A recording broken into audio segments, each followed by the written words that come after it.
పరిశుద్ధ నామానికి మహిమ కలుగును గాక. మన ప్రభును ప్రియరక్షకును అయిన యేసు ప్రభు యొక్క నామంలో దేవుని సన్నిధికి కూడి వచ్చిన మీ అందరికీ కూడా పేరు పేరు వస్తున్న వందనాలు చెల్లిస్తున్నాను. అయితే నా ప్రియమైనటువంటి వాళ్ళరా, ఆయన యొక్క మహాదయను బట్టి, కనికరాన్ని బట్టి, తన ఉచితమైన కృపను బట్టి మనల్ని ప్రేమించి నిత్య జీవానికి వారసులుగా చేయటం కోసం తన శాశ్వతమైనటువంటి ప్రేమతో ప్రేమిస్తున్నాడు కనుక మనకు ఆయుష్కాలాన్ని పొడిగించి ఈ దినం చూడటానికి ఆయన కృపణించినందుకు ఏమి ఇచ్చి మనం రుణం తీర్చుకోలేము. మన జీవితాంతం ప్రార్థించిన జీవితాంతం మన జీవితం కూడా సరిపోతున్న ప్రేమైనటువంటి వాళ్ళారు. అయితే ఆ దేవుని కృపను బట్టి మనం అందరం కూడా సజీవు లెక్కలు ఉన్నాం. ఆ సజీవులే కదా నిన్ను స్తుతించేది, మన్ను నన్ను స్తుతించిన అన్నాడు దేవుని వాక్యంలో. మనము ఆయన స్తుతించడానికి, ఆయన నామం మహిమపరచడానికి, ఆయన కొరకు జీవించడానికే కేవలం మనకి ఆయుష్కాలాన్ని ఇచ్చాడు.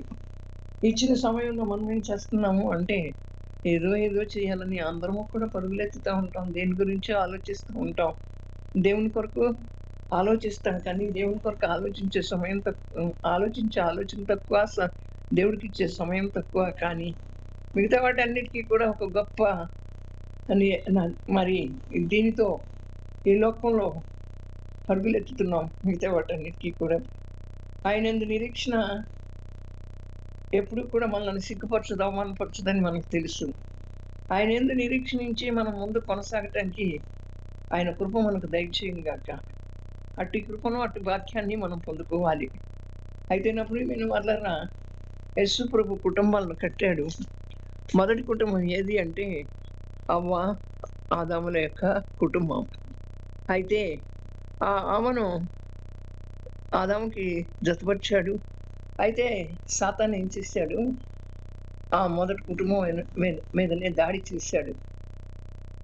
భార్యాభర్తలైనటువంటి ఆదాము అవ్వలు ఇద్దరు కూడా ఒకరినొకరు హత్తుకుని మరి మంచి ప్రేమతో ఏక మనస్సుతో, ఏక శరీరంతో, ప్రేమతో, ఏక భావంతో వాళ్ళు ఉన్నప్పుడు సాతాను ఏం చేశాడు, వారిని మోసగించినప్పుడు వారు ఒకరినొకరు నిందించుకున్నారు. ఆమె ఇస్తే నేను తిన్నాను అన్నాడు. అవును, అప్పుడు పాము వచ్చి, సర్పం వచ్చి అవ్వను మోసగించింది. అవ్వ వచ్చి ఆ పండు కోసి ఆదాముకి ఇచ్చింది. ఆమె ఇస్తే నువ్వు నా కోసం ఏర్పాటు చేసావే, నా ఎముకల్లో ఎముక, ఆమె ఇస్తే నేను పండు తిన్నానని చెప్పాడు. ఒకరినొకరు ఇక్కడ నిందించుకున్నారు. నా ప్రియమైనటువంటి వాళ్ళరా, సఖ్యతతో సంతోషంతో ఉంటున్నటువంటి ఆ కుటుంబంలో సాతాను ఏం చేశాడు, చిచ్చుపెట్టాడు. అలాగే సఖ్యతతో సంతోషంతో ఉండవలసినటువంటి అన్నదమ్ములైనటువంటి కయ్యేను హేబెలు మధ్య కూడా జొరబడి ఏం చేశాడు, ఒక ఇది పెట్టాడు. ఏం పెట్టాడు, అసూయని పెట్టాడు. అవును నా ప్రియమైన వాళ్ళరా, ఆ మొదటి కుటుంబంనే అపవాది విచ్ఛిన్నం చేశాడు. కుటుంబాన్ని పాడు చేసినటువంటి సాతానుడు ఏం చేస్తున్నాడంటే సమస్త లోకాన్ని చెడుతనంతో నింపి, అవును, బలాత్కారంతో మనుషులు బ్రతికినట్లుగా చేశాడు. అవును నా ప్రియమైనటువంటి వాళ్ళరా, ఈ దినాలు కూడా అట్టాగే ఉన్నాయి. లోకం అంతటినీ కూడా చెడుతనంతో నింపి మనుషులందరూ కూడా బలాత్కారంతో జీవించినట్లుగా మన చుట్టూ మనం బ్రతుకుతున్నటువంటి ఈ దినాలు, మన చుట్టూ ఉన్నటువంటి పరిస్థితులు అలాగే కనపడుతున్నాయి. ఇది చేస్తుంది ఎవరు? అపవాది. అయితే నోవాహు దినాలు వచ్చినప్పుడు భూలోకం అంతా కూడా చెడిపోయి ఉంది. ఆ సమస్త శరీరులు కూడా తమ మార్గాలన్నింటినీ కూడా చెరిపివేసుకుని భార్యాభర్తలు వరుసలు తప్పి అపవిత్రతకు చోటు ఇచ్చినటువంటి మరి వ్యభిచార దోషంలో, వ్యభిచార పాపాల్లో విచ్చలవిడిగా జీవితాన్ని చేయటం మొదలుపెట్టారు. ఆ విచ్ఛిన్నమైనటువంటి ఆ రీతిగా కుటుంబాలు విచ్ఛిన్నమైనవి. నీతిహీనులైనటువంటి తల్లిదండ్రులకు పుట్టినటువంటి బిడ్డలు కూడా విచ్చలవిడిగా జీవిస్తూ ఉన్నారు. అందుకనే దేవుడు ఈ భూమి మీద నరులను చేసినందుకు సంతాపపడ్డాడు. ఆదికాండం 6వ అధ్యాయం 5వ వచనంలో నరులను భూమి మీద చేసినందుకు దేవుడు సంతాపపడ్డాడంట.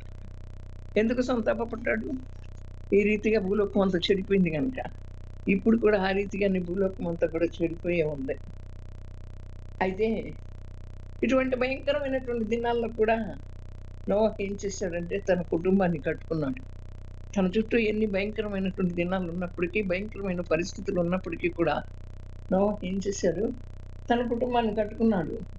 యవనస్తులైనటువంటి తన కుమారులను పాప మార్గంలో నుండి తప్పించగలిగాడు. వారికి యోగ్యురాలైనటువంటి భార్యలను తీసుకొచ్చాడు. యోగ్యురాళ్ళైనటువంటి భార్యలను, కోడళ్ళను తీసుకొచ్చాడు. ఆ కుమారుని కొరకు వారిని ఎన్నుకున్నాడు. బలహీనగతమైనటువంటి భార్య కూడా జ్ఞానంగా ఆయనతో కాపురం చేస్తూ వచ్చింది. అవును నా ప్రియమైనటువంటి వాళ్ళ మన చుట్టూ కూడా ఇప్పుడు అటు ఉన్నటువంటి పరిస్థితుల్లో మనం కూడా మన కుటుంబాన్ని కట్టుకోవాలి. మన యవ్వన బిడ్డలను జాగ్రత్త చేసుకోవాలి. మన యవ్వన బిడ్డలకు కాపుదల కోసం మనం ప్రార్థిస్తూ ఉండాలి. శత్రువు మన కుటుంబాల మీద పని చేయకుండా, శత్రువు మన కుటుంబాల మీద దాడి చేయకుండా మనం ప్రార్థన చేస్తూ ఉండాలి. అట్లాగే వాళ్ళకి వివాహ వయసు వచ్చినప్పుడు వారికి కావలసినటువంటి భార్యలు యోగ్యురాలైనటువంటి భార్యలను తీసుకుని రావాలి. ప్రార్థన చేసి దేవుని చిత్తాన్ని కనిపెట్టి వివాహాలు చేయవలసినటువంటి ఈ రోజుల్లో దేవుని చిత్తాన్ని కనిపెట్టకుండానే ఒక మంచి ఉద్యోగం ఉంటే చాలు, లేకపోతే ఆస్తి ఉంటే చాలు, అంతస్తు ఉంటే చాలు, వాళ్ళకి ఎవరు లేకుండా ఉంటే చాలు, వీళ్ళొక్కళ్ళ అయితే చాలు అన్నట్లుగా వివాహాలు చేసుకుంటున్నారు. నిశ్చితం అవునా కాదా ప్రభు అని అడిగేటువంటి వారు అసలు ఎక్కడ కనపట్ల. అందుకే వివాహ వ్యవస్థ కూడా విచ్ఛిన్నం అయిపోతుంది. కుటుంబ వ్యవస్థ కూడా విచ్ఛిన్నం అయిపోతుంది. ఇప్పుడు చేసుకున్నారు వివాహం, రేపే పడలేదని చెప్పి విడాకులు ఇచ్చేసుకుంటున్నారు, లేకపోతే ఒకరినొకరు చంపుకుంటున్నారు, లేకపోతే ఒకరినొకరు మరి ఎలా హతమార్చుకుంటున్నారో మనం ఈ యొక్క సెల్ ఫోన్లో మనం చూస్తూనే ఉన్నాం. అయితే నా ప్రియమైన వాళ్ళరా, ఇలాంటి పరిస్థితులు మన చుట్టూ ఉన్నప్పుడు మనం కూడా దైవభక్తి కలిగి, దేవుని యందు భయభక్తులు కలిగి, మరి దేవుని వాక్యముతో మనం కట్టబడాలి. అట్లాగే మన కుటుంబం కూడా కట్టబడాలి. అలాగే మన యవనస్తులైనటువంటి బిడ్డలకు కూడా దేవుని యొక్క వాక్యంతో కట్టబడాలి. వారి జీవితాలు కూడా, వారి ప్రవర్తన కూడా దేవునికి ఇష్టమైనటువంటి ప్రవర్తనగా ఉండాలి. దేవునికి ఇష్టలైనటువంటి వారుగా ఉండేటట్లుగా మనం నోవహు ఆ పరిస్థితుల్లో కుటుంబాన్ని ఎట్ట కట్టాడు, ఆ రీతిగా మనం కట్టాలి. నోవహు ఇదంతా ఎలా సాధ్యమైందంటే నోవహు యెహోవా దృష్టికి కృపనొందాడు కనుకనే. నోవహు నీతిమంతుడు. మరి ఇదంతా ఎట్లా సాధ్యమైంది? నోవహు యెహోవా దృష్టికి కృప పొందినాడు, నీతిమంతుడిగా కనపడ్డాడు. అందుకనే ఆ కృప పొందినటువంటి మరి ఆ నోవహు నీతిపరుడు. అంటే ఈ నీతి అంటే అతను స్వనీతి కాదు, కానీ నీతి దేవుని నీతి. దేవుని యందు భయభక్తులు కలిగి ఉండటమే నీతి. యథార్థత కలిగి ఉండటమే నీతి. మనం నడిచేటువంటి నడక దేవునికి ఇష్టమైనటువంటిదిగా ఉందా? మనం వెళ్ళేటువంటి మార్గం దేవుడికి ఇష్టమైనటువంటిదిగా ఉందా? దేవుని చిత్తమైనటువంటి మార్గమేనా అని తెలుసుకుని నడిచేటువంటిదే దేవుని యొక్క నీతి. స్వనీతి కాదంటుంది. మన నీతి మురికి గుడ్డ లాంటిది. ఈ స్వనీతి నేనే మంచి ప్రార్థన పురురాలను అనుకుంటాను, నేనే బాగా వాక్యం చెప్తాను, నేనే చక్కగా ప్రార్థన చేస్తున్నాను, నా కుటుంబమే రక్షించబడింది, లేకపోతే ఇలా నేను తలంచినట్లయితే అది స్వనీతి వలన మనకేమొస్తుంది? గర్వం వస్తుంది. కనుక నా ప్రియమైనటువంటి వాళ్ళన విశ్వాసం ద్వారా వచ్చు నీతిని సంపాదించుకున్నాడు. అబ్రహాం కూడా దేవుని నమ్మాడు కనుక అది ఆయనకి నీతిగా ఎంచబడింది అని రోమాపత్రిక 4:3 రాయబడినట్లుగా నోవహు కూడా దేవుని యందు విశ్వాసం ఉంచి నోవహు విశ్వాసం వల్ల నీతిపరుడయ్యాడు. దేవుని యందు భయభక్తులు కలిగి చెడుతనాన్ని విసర్జించాడు. మనం కూడా దేవుని యందు భయభక్తులు కలిగి చెడుతనాన్ని విసర్జించి మరి విశ్వాసం ఉంచినట్లయితే దేవుని యొక్క కృప నోవహు ఏ రీతిగా దేవుని యొక్క కృపను పొందుకుని నీతి కలిగినటువంటి వాడు అయ్యాడు, అట్టి కృపకు మనము పాత్రను అవ్వాలి. అయితే నా ప్రియమైనటువంటి వలన మరి అటువంటి భయంకరమైనటువంటి దినాల్లో కూడా నోవహు దేవునికి ఇష్టడుగా జీవించాడు. దేవునికి ఇష్టంగా మనం ఎప్పుడైతే జీవిస్తామో అప్పుడు మనం ఎన్ని పరిస్థితులున్నా, ఎట్లాంటి పరిస్థితులున్నా మన కుటుంబాన్ని కట్టుకోగలుగుతాం. దేవునికి ఇష్టంగా జీవించాడు కనుకనే నోవహు ఆ పరిస్థితుల్లో కూడా తన కుటుంబాన్ని కట్టుకున్నాడు. ఆయన దేవునితో నడిచాడు. మనుషులందరూ కూడా పాపంతో నిండి ఇష్టానుసారంగా నడుచుకుంటూ ఉంటే ఈ లోకంలో, నోవహు మాత్రం లోకాన్ని వెంబడించకుండా దేవుని వెంబడించాడు.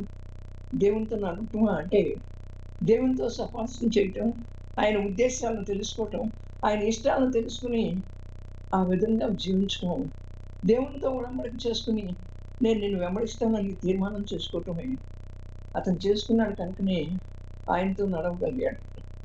అవును నా ప్రియమైనటువంటి వల్ల మరి మనం మన కుటుంబాన్ని కట్టుకోవడానికి అక్కడ నోవహు ఏ రీతిగా దేవునితో నడిచాడు, పాపంతో నిండి ఉన్న ఈ లోకంలో నడవకుండా తన ఇష్టానుసారంగా ఈ లోకమంతా కూడా నడుచుకుంటూ ఉంటుండగా నోవహు ఏం చేశాడు? లోకాన్ని వెంబడించలా, దేవుణ్ణి వెంబడించాడు. లోకాన్ని వెంబడించకుండా దేవునితో నడవటం అంటే దేవునితో సహవాసం చేయటం. దేవునితో సహవాసం చేయటమే కాకుండా ఆయన యొక్క ఉద్దేశం ఏంటో మన పట్ల, ఆయన యొక్క ఇష్టం ఏంటో మన పట్ల, ఆయన యొక్క చిత్తం ఏంటో మన పట్ల, ఆయన యొక్క ప్రణాళిక ఏంటో మన పట్ల అనేది తెలుసుకుని ఒక ఒడంబడిక చేసుకుని నేను నిన్ను వెంబడిస్తాను అని తీర్మానం చేసుకుని నడిచాడు నా ప్రియమైన వాళ్ళరా. అలా నడవటం వల్లనే అతను తన కుటుంబాన్ని కట్టుకోగలిగాడు. అలాగే మనం కూడా అలా నడిచినట్లయితే, దేవునికి ఇష్టంగా ఉన్నట్లయితే, దేవునితో సహవాసం చేసినట్లయితే, దేవుని యొక్క ఇష్టాన్ని తెలుసుకుని, దేవుని యొక్క చిత్తాన్ని తెలుసుకుని నడిచేవారంగా ఉన్నట్లయితే ఎట్లాంటి గడ్డు పరిస్థితులు ఉన్నప్పటికీ కూడా మనం మన కుటుంబాలను కట్టుకోగలుగుతాం. మన యవ్వన బిడ్డలను కూడా కట్టుకోగలుగుతాం నా ప్రియమైన వాళ్ళరా. అలాగే అయితే దేవునితో నడవాలనుకునేటువంటి వారు ఎలా ఉండాలి అంటే వెలుగులో నడవాలి. ఈ లోకానికి ఆయన మనమే వెలుగై ఉన్నాము. ఆ వెలుగులో మనం దేవుని యొక్క వెలుగులో మనం నడిచేటువంటి వారంగా ఉండాలి. దేవునితో నడిచేటువంటి వారు మరి ఆజ్ఞలను అనుసరించి నడవాలి. దేవునితో నడవాలి అనుకున్నటువంటి వారు ఆత్మలో నడవాలి, ఆత్మతో నడవాలి, ఆయన అడుగుజాడల్లో నడవాలి. ఆ రీతిగా నోవహు నడిచాడు. అవును, దేవునితో నడిచేటువంటి వారు ఆయన ఉపదేశాన్ని అంగీకరించాలి, ఆయన ఆలోచన చొప్పున నడుచుకోవాలి. నేను నీకు ఉపదేశం చేస్తాను, నీకు నడవలసిన మార్గం నీకు బోధిస్తాను, నీ మీద దృష్టి ఉంచి నీకు ఆలోచన చెప్తాను. బుద్ధి జ్ఞాన సర్వ సంపదలు ఆయనలో గుప్తమై ఉన్నాయి. బుద్ధి జ్ఞానములు లేనటువంటి మరి కంచర గాడిదల వల్లే, మరి గుర్రముల వల్లే ఉండద్దు అంటుంది 32 కీర్తన 8, 9 వచనాల్లో. దేవుని కంటే ముందుగా మనం గుర్రాల వల్లే పరిగెత్తి ముందుగా వెళ్ళేటువంటి వారంగా ఉన్నట్లయితే మరి అది దేవునికి ఇష్టమైనటువంటి కాదు. దేవునితో కలిసి నడవాలి. నోవహు అటువంటి భాగ్యాన్ని పొందాడు కనుకనే దేవునికి ఇష్టడయ్యాడు. ఇటువంటి భాగ్యాన్ని మనం పొందుకోవాలండి. ఈ లోకంలో ఎంతో భాగ్యాన్ని సంపాదించాలనుకుంటాం, ఎన్నో నగలు కొనాలనుకుంటాం, ఎంతో మంచి మంచి విలువైనటువంటి కారు కొనాలనుకుంటాం, మంచి మంచి విలువైనటువంటి వస్త్రాలు కొనాల రైతే కానీ దేవుని దగ్గర దేవునికి ఇష్టడుగా జీవించేటువంటి భాగ్యాన్ని నోవహులాగా మనం సంపాదించుకున్నట్లయితే, దేవునితో నడిచినట్లయితే, మనం నడవలసినటువంటి మార్గాన్ని ఆయన ఉపదేశించినటువంటి విధంగా, ఆయన ఉపదేశానుసారంగా మనం నడిచినట్లయితే ఆయనకి ఇష్టడుగా ఉంటాం. ఆయన చిత్తాన్ని తెలుసుకుంటే ఆయనకి ఇష్టడుగా ఉంటాం. కనుక నా ప్రియమైన వాళ్ళరా, ఈ లోకం శాశ్వతం కాదు, ఈ లోకము మనం వెంట రాదు, ఈ లోకము దాని ఆశలు గతించదు, కానీ నా మాట పొల్లైన సున్నైనా కొట్టివేయబడదాం. ఈ లోకం ఎప్పటికీ కూడా మనం వెంట రాదు. ఈ లోకంలో ఉన్నవన్నీ కూడా దృశ్యమైనటువంటివి. ఇవి ఒకనాటికి కాలిపోతాయి, ఈ ఒకనాటికి అగ్ని చేత కాల్చివేయబడతాయి.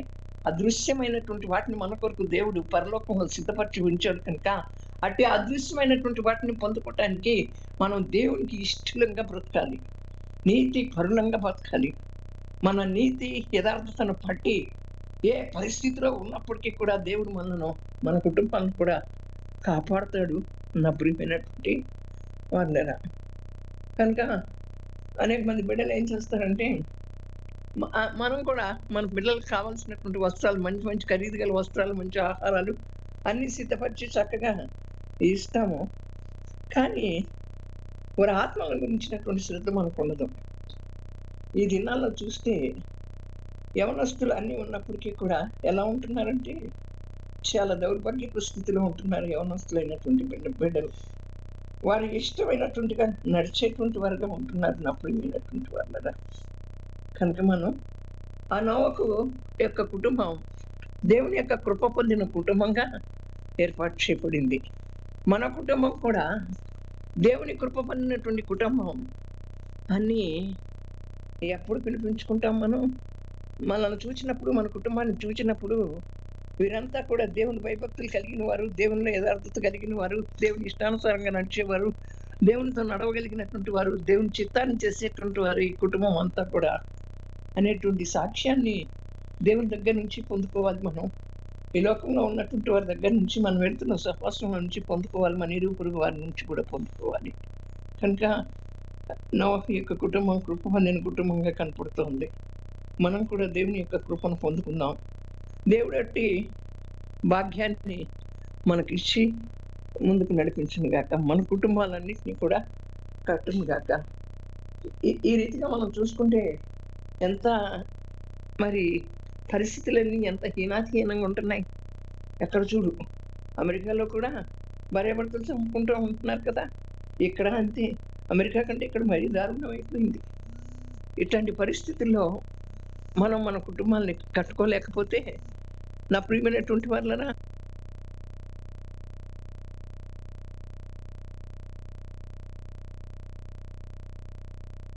ఉంటుందా? మన కుటుంబానికి సాక్ష్యం అనేటువంటిది ఉండాలి నా ప్రియమైన వాళ్ళరా. మన కుటుంబాన్ని మనం కట్టుకోవాలి. అట్టి కృప మనందరికీ దేవుడు దయచేయను గాక. అట్టి కృప భాగ్యం దేవుడు మనందరికీ ఇచ్చి ఆ రీతిగా మన కుటుంబాన్ని కట్టుకోవటానికి దేవుడు కృప దయచేయను గాక. దేవుడి వాక్యాన్ని మనందరి వెంకిల్లో దీవించి ఆశీర్వదించి బలవర్తించేయను గాక. ఆమేన్. పరిశుద్ధుడా, ప్రేమ గల తండ్రి యేసయ్య, మీకే స్తోత్రాలు. మీరు నాతో మాతో మాట్లాడారు. మా కుటుంబాలు కృప పొందిన కుటుంబాలుగా ఉండాలి. నోవహు వలె ప్రభువా, నా తండ్రి మీకే స్తోత్రాలు. నీకు ఇష్టంగా బ్రతకాలి, యథార్థత కలిగి బతకాలి, నీతి కలిగి బతకాలి, నీ చిత్తానుసారంగా నీ ప్రణాళిక చొప్పున మేము బ్రతికే వరంగా ఉండున్నట్లు సహాయం చేయమని, వచ్చిన ప్రతి బిడ్డని కూడా పేరు పేరు వరుసని జ్ఞాపకం చేసుకోమని, త్వరగా రానైన యేసు ప్రభు యొక్క శక్తి కలిగినటువంటి నామంలో ప్రార్థించి పొంది ఉన్నాము తండ్రి. ఆమేన్.